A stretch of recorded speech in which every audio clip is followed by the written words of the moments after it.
producer of 1987's The Running Man, didn't know it was written by Stephen King, was wondering why the rights were so expensive. It was Richard Bachman, right up until it was time to cut a check.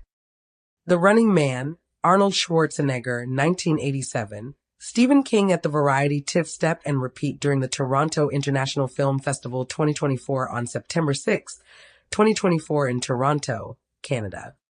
Arnold Schwarzenegger, the former governor of California, and Stephen King, the guy whose imagination first put him in spandex. Credit: TriStar Pictures courtesy Everett, Tracy Beal Variety via Getty. Movie audiences were thrilled this week by the first trailer for the Glenn Powell-led update of the 1980 sci-fi action thriller The Running Man.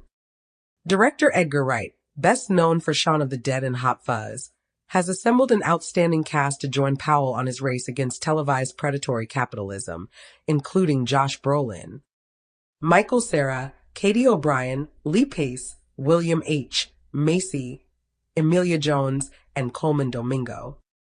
Looking at the initial promotional clip, you'll definitely see many similarities to the first film, but there are actually some considerable differences.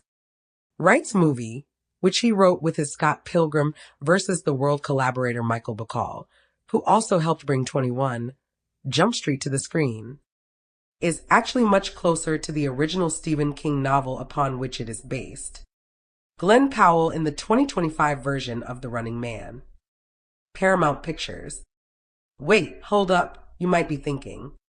The Running Man, with a spandex-clad Arnold Schwarzenegger and Yaphet Kotto tormented by the guy from Family Feud, was written by Stephen King.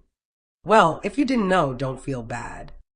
In fact, the producer of the original movie had no clue until he was purchasing the rights.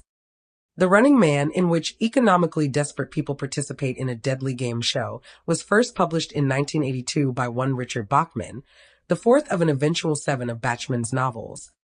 At the time of its release, no one knew this was a pseudonym.